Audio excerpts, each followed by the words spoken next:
인맥 수업이었어요. 하버드 대학에서 인맥을 쌓는 게 공부를 하는 것보다 중요합니다.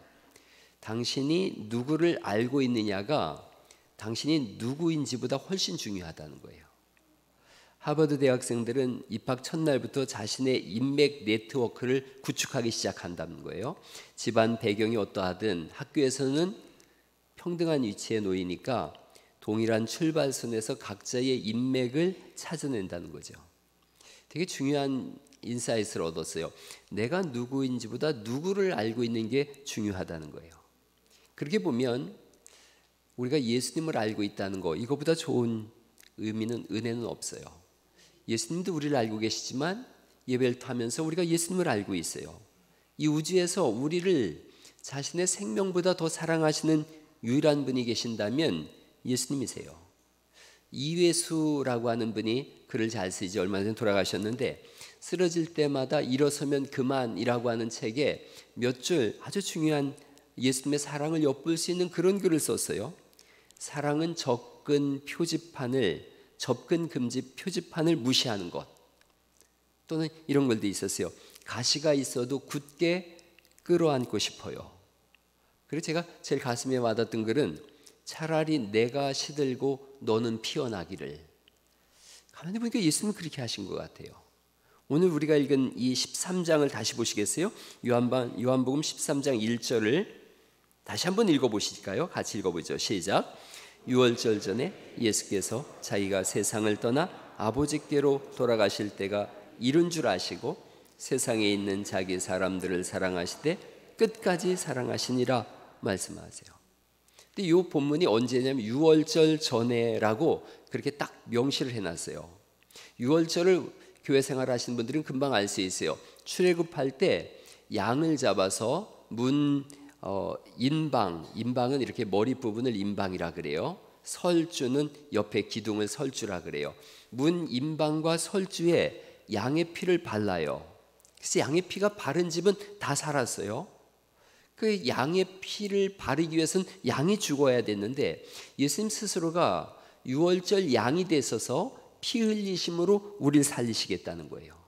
그래서 우리로 하여금 영원한 하나님 나라를 들어가게 하는 문을 열어놓으셨고 길이 되신 분이 예수님인 줄 믿으시기 바랍니다. 온 우주에 누가 가장 불쌍한가?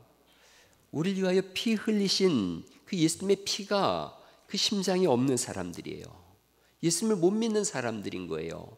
문 인방과 설주의 피가 바름처럼 그 집집마다 예수님을 부르는 목소리가, 그 기도가 없는 사람들, 그들이 가장 불쌍한 사람들이에요. 성경적으로 말하면 하나님 나라 못 가는 분들이에요. 더 지독하게 말씀드리면 영원한 지옥에 떨어지는 분들이에요.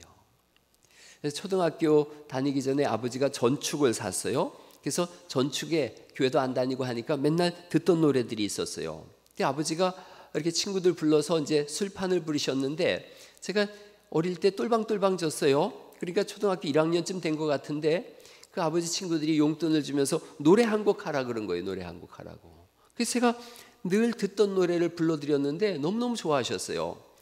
인생은 나그네 길 어디서 왔다가 어디로 가든가 이러면서 제가 최희준 목소리로 불렀어요.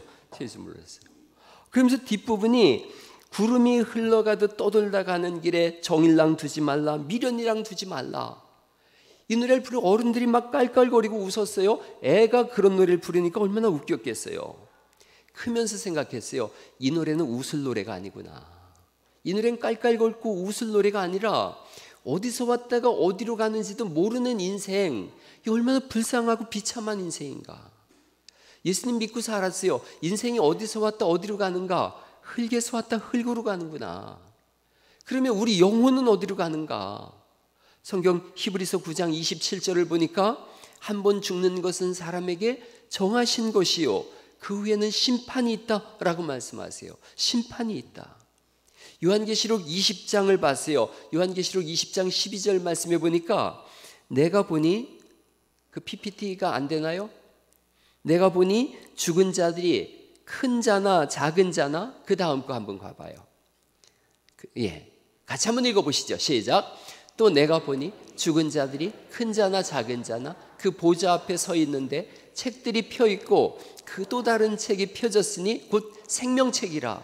죽은 자들이 자기 행위를 따라 책들에 기록된 대로 심판을 받으니 바다가 그 가운데서 죽은 자들을 내주고 또 사망과 음부도 그 가운데서 죽은 자들을 내주매 각 사람이 자기의 행위대로 심판을 받고 사망과 음부도 불못에 던져지니 이것은 둘째 사망 곧 불못이라. 누구든지 생명책에 기록되지 못한 자는 불못에 던져지더라.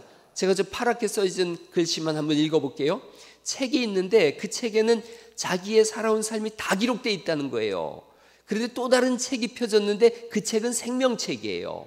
그런데 이미 써져 있는 자기 인생의 책을 열어봤더니 각 사람이 자기의 행위대로 심판을 받는다는 거예요. 그 살아온 삶의 걸음걸음이 찬송가처럼 걸음마다 자음마다 다 죄악뿐이더라는 거예요. 14절에 사망과 음부도 불못에 던져지는데 그 책에 써져 있는 행위대로 다 영원한 불못에 던져지지만 생명책에 기록된 사람들은 영원한 하나님 나라로 옮겨진다고 성경은 말씀하는 줄 믿으시기 바랍니다. 이 요한계시록 20장에 있는 이 말씀을 무시할 수 있는 사람이 누가 있어요? 죽음이 아무것도 없다라고 자신 있게 얘기할 수 있는 사람이 어디가 있어요? 이사야서 40장 7절에 푸른 마르곤 꽃은 시들문 여호와의 기운이 그 위에 불미라. 이 백성은 실로 풀이로다. 푸른 마르고 꽃은 시도나 우리 하나님의 말씀은 영원히 소리로다. 그렇게 말씀하고 있어요. 겨울이 되니까 저 우리 뒤안에 교회 뒤안에 그렇게 성성했던 풀들이 다 마르고 꽃들도 시들어서 흔적도 없어요. 우리 인생도 꽃 같은 시절이 있었지요. 성성한 싱싱한 20대가 있었어요. 근데 어느덧 인생의 겨울이 찾아왔어요. 인생을 다 산 후에 어디로 갈 건가 그런 고민을 해야 될 때가 되는 거예요. 인생을 다 산 후에 영원한 지옥이 펼쳐질 건지 하나님 나라가 펼쳐질 건지를 결정해야 돼요. 영원한 지옥에 떨어질 수밖에 없는 그런 자기의 인생의 기록을 가지고 있는 사람들, 이들을 영원한 하나님 나라로 옮기기 위해서 예수님은 십자가의 죽으심으로 우리에게 생명의 길을 열어놓으신 줄 믿으시기 바랍니다. 그래서 영원한 하나님 말씀은 우리의 구원자가 누군가, 우리의 영혼을 천국으로 인도할 분이 누군가, 예수님이라고 말씀하세요. 예수님 믿지 않는 영혼은 이 지구별을 떠돌다가 영원한 지옥에 떨어질 거예요. 지옥은 철저한 고독이에요. 소망이 없는 곳이에요. 버림받은 사람들이 모인 곳이에요. 영원한 절망과 고독과 슬픔 속에서 자신이 이 세상에서 예수님 믿을 기회가 있었음에도 불구하고 이걸 거절함으로 인하여 그 원망과 원통함 속에 이를 갈며 영원을 보내는 것, 성경은 거기가 지옥이라 그래요. 가장 끔찍한 인생이 어떤 인생인가? 지옥 가는 인생이에요.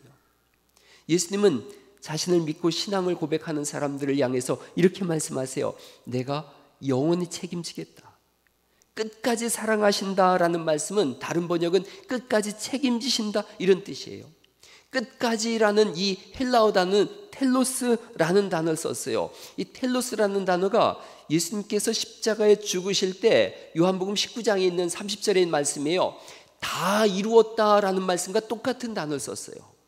그러니까 예수님께서 끝까지 사랑하신다 이 말씀은 다 이루셨다. 끝까지 사랑, 다 이루신 사랑, 완전한 사랑, 영원한 구원, 누구도 뺏어갈 수 없는 구원, 이 말씀을 쓰실 때 텔로스라는 이 표현을 썼어요. 그러니까 끝까지 사랑하신다는 이 뜻은 완전한 구원을 이루셨고 영원히 책임지신다 이런 말씀이에요. 우리가 그 완전한 사랑, 끝까지 책임지시는 예수님의 손 안에 있음을 믿으시기 바랍니다. 그 누구도 우리의 구원을 뺏어갈 수가 없어요. 그래서 예수님 믿는 것이 이 우주에 그것보다 소중한 일은 없어요. 그 어떤 것보다 예수님 믿는 것이 소중해요. 때로는 직장의 문제, 학업의 문제, 인생의 문제, 여러 가지 문제가 있지만 그 모든 문제 너머에는 예수님 믿는 이 구원의 역사, 이것보다 소중한 것은 없는 줄 믿으시기 바랍니다. 저는 전에도 바쁘게 살았지만 요즘 더 바빠요. 바쁜 만큼 저는 행복하거든요. 전에도 행복했지만 지금은 훨씬 더 행복해요. 제가 밥집을 하기 때문에 그래요. 주일에는 제가 이렇게 영혼의 밥을 여러분들과 함께 나누거든요. 주중에는 육신의 밥을 함께 공급해요.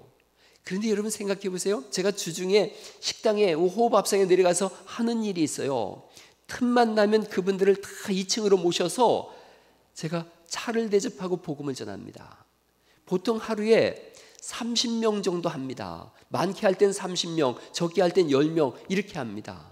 그래서 매일 제가 차를 끓여요. 차를 끓여서 30분 정도를 모시고 올라오면 그중에 예수 믿는 분은 20명쯤 되어져요. 예수 안 믿는 분은 10명 되어져요. 그 20명은 저를 잘 모르는 사람이지만 다른 교회 다니는 분이지만 21명이 합심해서 그 10명을 공격합니다. 예수 믿으라고. 그러면 그분들이 그 예수님 안 믿는 분들한테 다 그렇게 얘기해요. 여기 가라고, 이 교회 가라고.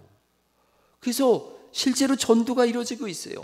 매일 사람을 만나고 틈만 나면 복음을 전하는데 이유는 한 가지예요. 밥을 안 먹으면 배가 고파요. 계속 안 먹으면 굶어 죽어요. 그래서 밥을 먹는데 하나님 말씀도 마찬가지예요. 안 먹으면 영적인 삶을 살 수가 없고 계속 안 먹으면 죽어요. 저는 예수님 전하려고 목사 됐어요. 그리고 예수님 전하려고 밥장사도 해요. 우리 구원하시려고 예수님 십자가에 죽으셨고 그 구원을 받은 우리는 때를 얻든지 못 얻든지 항상 경책하며 경계하며 예수 그리스도의 복음을 전하는 삶, 그것이 우리의 기쁨이요 삶의 목적인 줄 믿습니다. 잠잠할 수가 없는 거예요. 잠잠할 수가 없어요.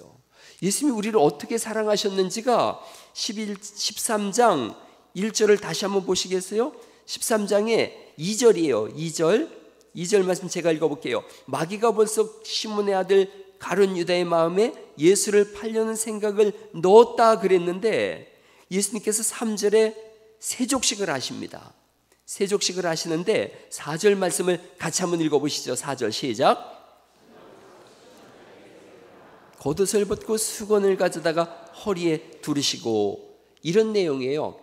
이 유대인들은 저녁에 식사를 할 때 발을 먼저 씻습니다. 근데 발은 누가 씻느냐 하면 노예가 있으면 노예가 먼저 씻어주는데 노예가 없으면 서열이 낮은 사람, 어린 사람이 발을 씻깁니다.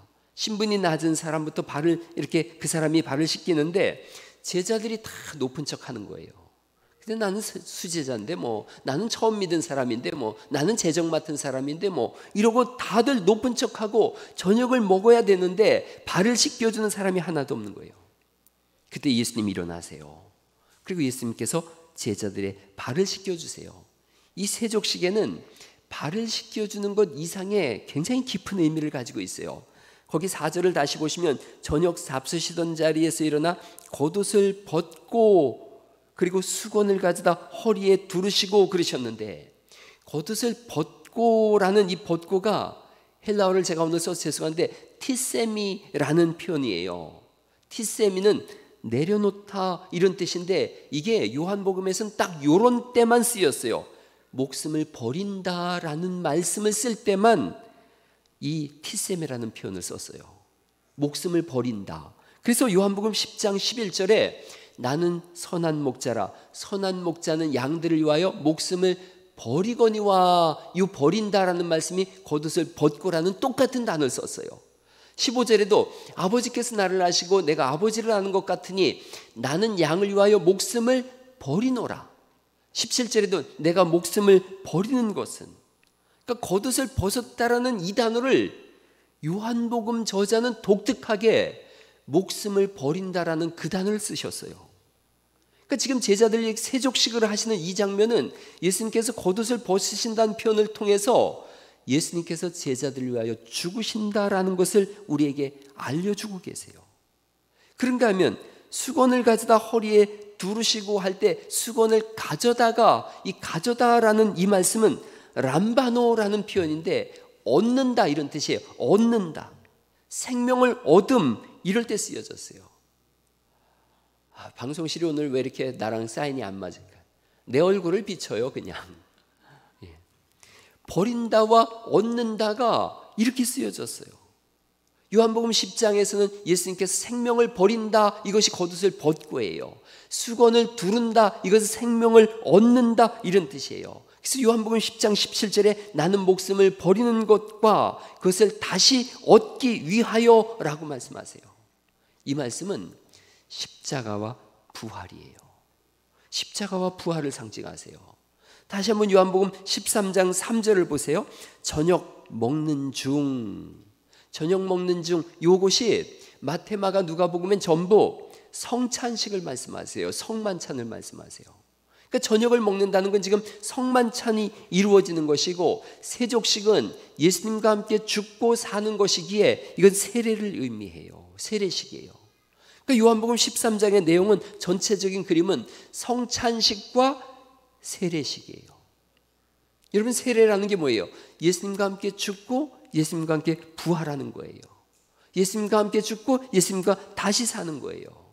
그러니까 성찬식과 세례식이 이루어지는데, 기가 막히게도 예수님의 수제자 베드로가 이걸 거절합니다. 13장 6절을 보시겠어요? 13장 6절 말씀 같이 읽어보시죠. 시작. 시몬 베드로에게 이르시되 베드로가 주여 주께서 내 발을 씻으시나이까? 그러면서 8절 말씀 또 읽어보죠. 시작. 베드로가 이르되 내 발을 절대로 씻지 못하시리이다. 예수께서 대답하시되 내가 너를 씻어주지 아니하면 내가 나와 상관이 없느니라. 내 발을 절대로 못 씻깁니다. 이게 스승님이 발을 씻긴다 그러니까 미안해서 겸손해서 하는 말이 아니에요. 예수님이 하시는 일을 거절한다는 의미예요. 정확하게는 십자가를 거절한다는 뜻이 되어져요.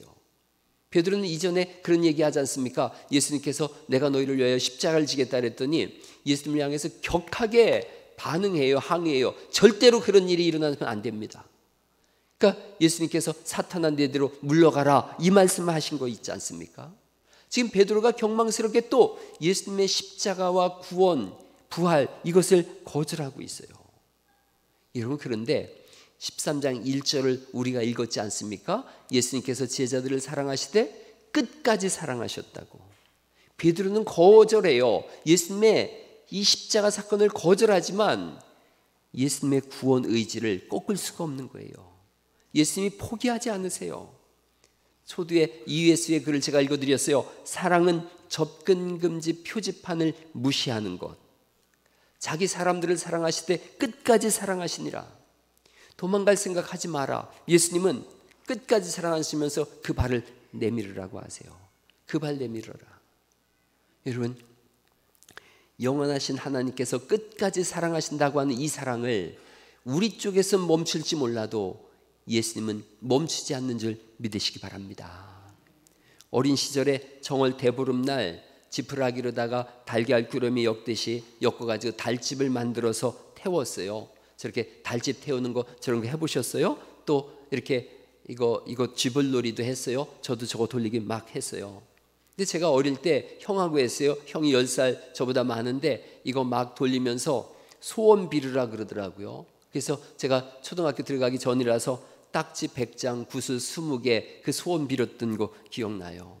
그때 내 친구들도 막 이거 돌리면서 소원을 빌고 그랬던 동무들 중에 몇은 벌써 이 세상에 없어요. 보름날 쥐불놀이 할 때 그렇게 크고 밝은 달이 계속 따라오더라고요. 집에서 출발할 때 그 달이 따라왔는데 그렇게 동산에 올라가서 이거 하지 않습니까? 거기까지 계속 달이 따라오더라고요. 그래서 형한테 제가 그런 얘기했어요. 형, 달이 우리를 계속 따라와요. 제가 예수님 믿고 무서운 게 없어요. 형이 그러더라고요. 달이 너무 커서 따라오는 것처럼 보이는 거라고. 아무리 내가 뛰어도 달은 계속 따라왔는데 예수님 믿고 보니까 온 우주보다 예수님 크세요. 그래서 우리가 어딜 가든 달이 따라오는 것처럼 느껴지듯이 예수님의 그 큰 사랑이 우리 속에서 계속 함께하고 있음을 믿으시기 바랍니다. 그 사랑을 꺾을 자가 없어요. 끝까지 사랑하시겠다는데 누가 전지전능하신 하나님의 의지를 꺾을 수가 있어요. 우리를 구원하시겠다는 데 있어서 예수님은 한치도 양보하지 않습니다. 여러분들을 생각해 보세요. 협박한다고 교회 나올 분들이 아니에요. 여러분들 스스로를 여러분이 더 잘 알지 않습니까? 감언이 설로 꼬신다고 나올 분들이 아니에요. 목사가 아무리 설교를 잘해도 그거 좀 말 잘하네 이럴 분들이지, 웃긴다고 교회 나오는 분들이 있대는데 웃긴다고 나오질 않습니다. 제가 늘 이렇게 아내를 웃긴다고 하는데 제가 이거 이번 주에 한다 그랬더니 아내가 절대 하지 말라 그러더라고요. 그래도 하는 거죠. 뭐 머리 빡빡 깎은 스님이 떠나가면 뭐라 그랬는지 아세요? 민중가요. 하지 말라 그랬는데 스님이 막 날아다니는 걸 6글자로 어중이 떠중이에요. 오중이 또중이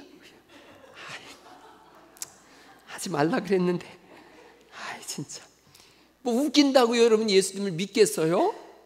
감동 잘 안 받는 거 저도 알고 있어요. 그런데 끝까지 사랑하시는 그 사랑에 무너지는 거예요. 영원한 사랑으로 사랑하시니까 감동하고 감격해서 나오는 줄 믿으시기 바랍니다. 신앙생활 하시면서 어려운 일이 있을 때 깊이 생각하세요. 누군가가 나를 어렵게 하거들랑 이렇게 얘기하세요. 당신이 주는 그 모든 어려움, 때로는 교회가 주는 어려움, 인생의 모든 시험, 고독, 외로움, 아픔, 그 모든 거 합쳐도 우리를 사랑하시는 예수님 사랑에 비교하면 세 발의 피다. 세 발의 피다. 몇 주 전에 저는 굉장히 당황스러운 일을 가정적으로 3가지를 연거푸 당했는데 그때 제가 그렇게 얘기했어요. 이 모든 당황스러운 어려움 다 합쳐봐야 나를 사랑하시는 하나님의 사랑과 경륜에 비하면 먼지 한 톨만도 못하다. 그래서 성도는 무너지지 않습니다. 주님은 끝까지 사랑하신다라고 말씀하세요. 그래서 발 내밀어라, 씻겨요. 많은 사람들이 예수님이 누구의 발을 제일 먼저 씻겼을까? 아마도 가룟 유다의 발을 제일 먼저 씻기셨을 것이다. 베드로의 발은 맨 나중에 씻겼을 것이다. 그 발 내밀어라. 몇 해 전에 우리 갈릴리 교회에서 세족식을 했어요. 한 7년쯤 전인 것 같아요. 그 다음부터는 제가 세족식을 안 하는데 목사 발도 씻긴다 그래서 아주 때타올로 바닥바닥 씻었어요. 때 밀림이면 좀 곤란하잖아요. 그렇게 씻었어요. 그리고 새 양말을 꺼내 신었어요. 겨울에 했는데 새 양말 두툼한 걸 꺼내 신었는데 양말을 벗었어요. 내 앞에 누군가가 발을 씻기려고 딱 봤는데 발가락 사이사이로 그 양말, 옛날 양말 그거 시커먼 거 끼는 거 있잖아요. 그게 타닥타닥 껴가지고 엄청 민망한 거예요. 나 기껏 씻고 왔는데 새까맣게 끼어 있더라고요. 그 다음부터는 제가 세족식을 안 하는데 그때 제가 그렇게 생각했어요. 그래, 아무리 깨끗이 씻어도 죄악으로 가득 찬 내 발가락 사이사이에 이때는 예수님의 보혈 아니면 안 된다. 할렐루야. 아무리 깨끗하게 씻으려 그래도 예수님의 보혈이 아니면 안 되는 것이 있어요. 예수님 끝까지 사랑하세요. 그래서 오늘 우리가 이 말씀 읽고 적용하는 거예요. 나도 끝까지 사랑하는 성도가 되겠다. 예수님 우리를 끝까지 사랑하셨다면, 그 은혜를 받았다면 나도 끝까지 사랑하겠다.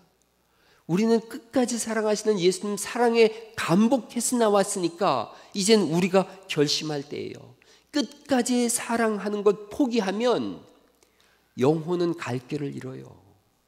이 교회 안에서 성도들이 끝까지 사랑하는 걸 포기하면 이 교회 안에 온 분들 중에 많은 분들은 갈 길을 잃어요. 가나안 교회라는 얘기를 들어보셨지 않습니까? 700만 명이 교회를 안 다나가고 떠돌아다닌다는 거예요. 텔레비전으로 예배하고 마음에 드는 교회에 헌금한대요. 시험 들어서 교회 안 나가는 거예요. 교회 다닌다고 나왔는데 교회 다니는 사람들이 그 사람의 마음에 사포질을 해대는 거예요. 그게 너무 아파서 쓰라려서 안 나가겠다는 거예요. 100분 이해합니다. 성도는 늘 교회 안에서 신중한 언어 생활을 해야 돼요. 우리 교회 화장실에 정말 제가 이 교회 부임하자마자 써놓은 명언이 하나 있어요. 뭐라고 써놨는지 혹시 보셨어요? 좋은 말만 하겠습니다. 좋은 말만 하겠습니다. 이거 맨날 되새기세요. 좋은 말만 하겠습니다. 옛말에 가루는 칠수록 고와지고 말은 할수록 거칠어진다 그래요. 그러나 고운 마음을 품으면 고운 말이 나와요. 여러분 교회 왔는데 내가 거친 말을 해서 그 사람이 지옥에 간다 그러면, 예수님 안 믿고 간다 그러면 나도 천국문 앞에 문을 바짝 서가지고 나도 안 들어가고 나도 안 들어가겠다는 거예요. 남도 못 들어가게 하겠다는 거예요. 고운 마음을 품으면 얼굴도 고와지고 눈매도 고와집니다. 그리고 호흡합상에 오신 분들이 거기 이렇게 배너를 보면서 이 목사님 겁나게 잘생겼다 그래요. 얼굴도 선하게 생기고 부드럽고 인자하고 그리고 뭐 이렇게 이야기 나눠보고 싶다 그러고, 게다가 이제 저를 보면 좀 실망해요. 저게 뽀사시가 너무 많이 돼 있어가지고. 모난 성격이 있으면 고치세요. 안 고치면 대인관계가 원만하지 않아요. 제가 초대에 하버드대에서 공부하는 거 대인관계라 그랬지 않습니까? 내 성품을 안 바꾸면 내가 평생 고단해요. 칼이나 가위 달라 그럴 때 자루가 자기 쪽으로 향하고 날이 상대방으로 주는 사람이 있어요. 이런 사람은 그 한 가지만 봐도 알아요. 아, 이 사람은 매너와 상식이 없는 사람이구나. 칼 달라 그러면 자루를 칼 날이 자기 쪽으로 오고 자루를 상대방한테 내밀어야지요. 상식이지 않습니까? 칼날을 상대 쪽으로 내미는 사람이 어디 있어요? 요즘 그런 사람 없어요. 칼을 말하고 있지만 사실은 말을 말하고 있는 거예요. 많은 사람들이 자루는 자기가 잡고 칼날을 상대방한테 내밀어요. 날선 말을 던져요. 이건 다른 사람한테 비수를 던져서 찌르는 것보다 100배는 더 위험해요. 저렇게 농담이야 그러면서 칼로다 냅다 그 사람의 심장을 찌르는 거예요. 그러면 교회 안에 살아남을 사람이 하나도 없어요. 따라해 보세요. 농담이라도 칭찬하겠습니다. 이게 중요해요. 농담이라도 세워주는 말을 하세요. 농담이라도 좋은 말을 하세요. 우리는 거의 고슴도치 같은 사람들이었어요. 그래서 낯선 사람 만나잖아요. 그러면 팔짱을 낍니다. 팔짱을 끼는 건 방어한다는 뜻이에요. 내 심장을 보호하겠다는 뜻이에요. 여러분, 그때 교회에 오는 분들은 어떻게 오는지 아세요? 순진한 마음으로 와요. 교회는 다 천사들이 모인 곳인 줄 알고 와요. 그래서 교회 올 때 팔짱 끼고 오는 분이 없어요. 무장을 해제하고 옵니다. 심장이 열린 상태로 와요. 무방비 상태로 옵니다. 그렇게 왔는데 냅다 찌르는 거예요. 그 심장을. 올떨결에 심장이 찔린 거예요. 그래서 심장 찔려서 교회 안 나오는 사람들이 얼마나 많은지 몰라요. 그게 가나안 교회는 700만 명이라는 거예요. 오늘 우리 교회는 여기서 결심하고 결정해야 돼요. 천하 없는 일이 있어도 남의 심장 찌르지 않겠다. 교회가 어떤 곳인가? 찔릴지언정 찌르지 않겠다. 이거 결심하는 것이 교회인 줄 믿으시기 바랍니다. 예수님께서 십자가에 어떻게 하세요? 심장을 완전히 오픈하시지 않습니까? 십자가에 매달리세요. 심장을 오픈하시고 찔러라면 찔러라. 그렇게 무수히 모욕을 주고 찌르고 매를 치는데도 전지전능하신 하나님께서, 온 세상을 말씀으로 지으신 그 하나님께서 사람을 말로다 나사로야 나오너라 살리신 그 하나님이라면 나사로야 죽어라 그럼 죽을 거예요. 그런데 한 사람도 저주하지 않으시고 끝까지 사랑하신다라고 말씀하시고 저들이 하는 일을 모르기 때문이라 그러거든요. 교회는 그 예수님을 따라서 내 심장 찔릴지언정 남의 심장 찌르지 않겠다. 그리고 여러분, 내 기준에서 상대방을 평가하는 로 인해서 시험 들지 않는 거예요. 제가 요한복음 13장을 읽으면서 제자들이 어떻게 그럴 수가 있어? 3년을 배웠는데 스승한테 어떻게 그럴 수가 있어? 그건 제 기준이에요. 제자들도 그럴 수 있어요. 그들도 연약한 사람인걸요. 우리는 기준을 딱 세워놓습니다. 목사는 이래야 되고 장로는 저래야 되고 내 기준이에요. 여러분, 수제자도 발 내미는 그런 상황인데 예수님은 그걸 받아들이시거든요. 예수님께서 만약에 베드로 너까지 이럴 거냐? 이러고도 네가 사람이냐? 이러실 텐데 예수님은 분노하지도 않으시고 시험 들지도 않으세요. 예수님이 발 닦이는 이 장면을 가만히 생각해 보세요. 무릎을 꿇고 머리를 숙이고 두 발로 정성껏 두 손으로 정성껏 발을 씻기세요. 그 중에 하나는 자기를 팔 제자 유다임을 이미 알고 계세요. 제가 가만히 보니까 그 유다가 바로 당신 나더라고요. 예수님은 경계를 온전히 푸셔요. 두 팔을 벌리시고 심장을 노출시키세요. 그래서 예수님 제자된 우리도 똑같이 하는 거예요. 경계를 푸는 거예요. 교회 오셔서 경계를 푸세요. 그러면 그렇게 했다가 사기당하면 어떻게 해요? 제가 경계 풀었다가 된통 당했어요.